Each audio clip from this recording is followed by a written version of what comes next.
Review boat. That's what you're watching. Review boat. You think we're crazy, but you won't. Once you hear all our reviews.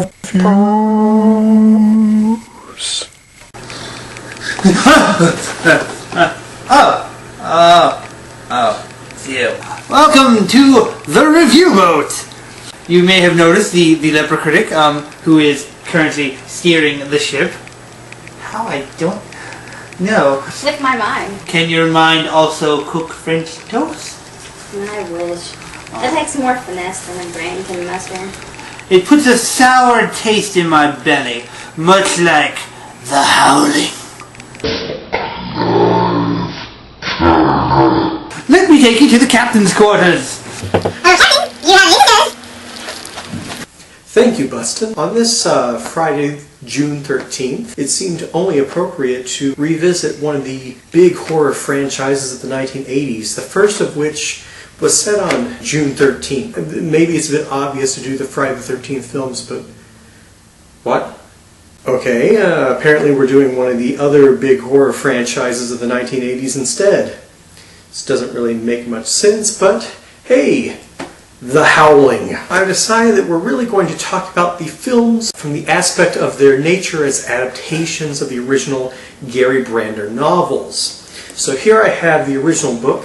It's a bit of a cheap, sleazy, quick read. It's not one of the great novels that you'll ever read, but I'd say that if you have an affinity for murder, sex, you're going to find it in this book. It's a quick read, which is very important, because I think that if this had been something that dragged out for a long time, it really wouldn't have worked. The basic premise is that this young woman named Karen is viciously raped, and then to cope with that, she and her husband go to this small town named Drago. This town actually has a resident werewolf. The novel proceeds as Karen and her newfound lesbian ex-nun friend try to find out who the werewolf is. The big spin that Brander is trying to put is the idea that this whole town is made up of werewolves. Even her husband at one point is seduced by a werewolf named Marcia. So essentially the whole novel is about Karen coping with the trauma symbolized by all this werewolf business. The rapist himself is not a werewolf, although his attack is extremely feral and disturbing, but it seems to carry through as a theme, this idea of sexual power and dominance. Now, of course, the book is best known for being the source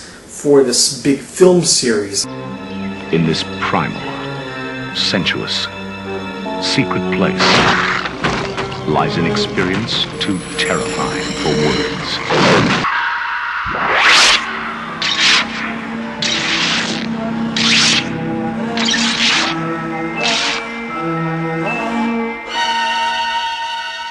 The Howling. From 1981, directed by Joe Dante. He did this between Piranha and Gremlins. Now, as an adaptation of the novel, it tends to work more in broad strokes. It hits many of the main points of the novel, but it also takes some liberties. It rearranges some character relationships. While it plays with the idea of werewolfism and sexuality, that connection that's in the novel, it goes further and really explores the idea of how people try to control the inner animal nature and their lack of success in doing so, and the repression that comes from that. And it spends much of its time satirizing many of the psychiatric trends that existed in the 1970s. It also takes a few shots at the media. Karen has been moved to essentially a woman who works in hospitality in the book to a famous news reporter. And so all of her friends, especially Chris, who's a major character in the novels, are all connected to this TV station that she works for. The film still keeps the idea of Karen being traumatized,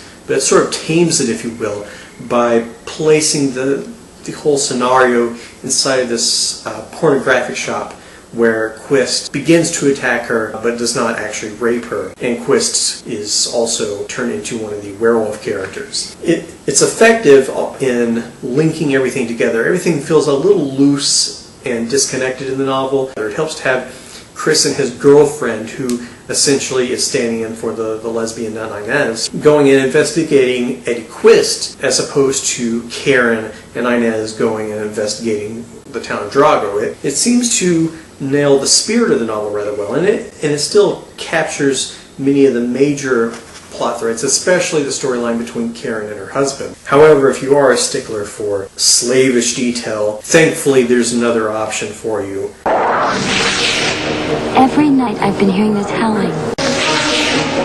There's no big animals here, Babs. Go away! The howling. The bite marks. There weren't any bite marks. The devil's hatred for God.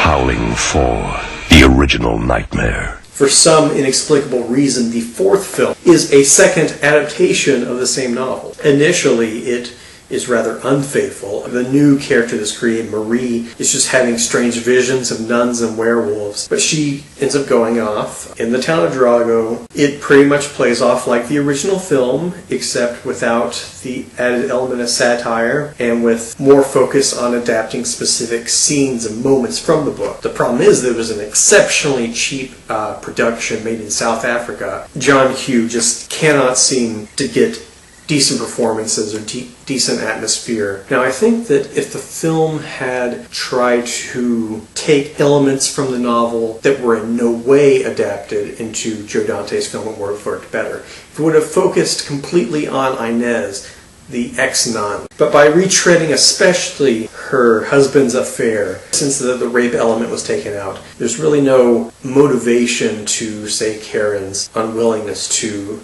have sex with her husband. There's no understanding of why she seems so traumatized. It all seems rather contrived and silly. The metaphor is completely lost, and the werewolves really are just werewolves. When Howling 4 takes liberties with the book, they're always bad decisions. Instead of the big reveal being that there are multiple werewolves, the big reveal is that this nun was muttering to herself, "Werewolves in here," when they thought that it was "We all live in fear," which is just evidence that John Sayles, the screenwriter for the original film, was far more competent at this than Clive Turner, who adapted the book for the fourth film. I will give it this small concession: it may be the intrigue that takes itself the most seriously, close to the tone of the books. There are worse Howling films out there, as we will see. But before we get to them, I will turn it back over to Bustin and just remind you that I put the cool in Cine-cool.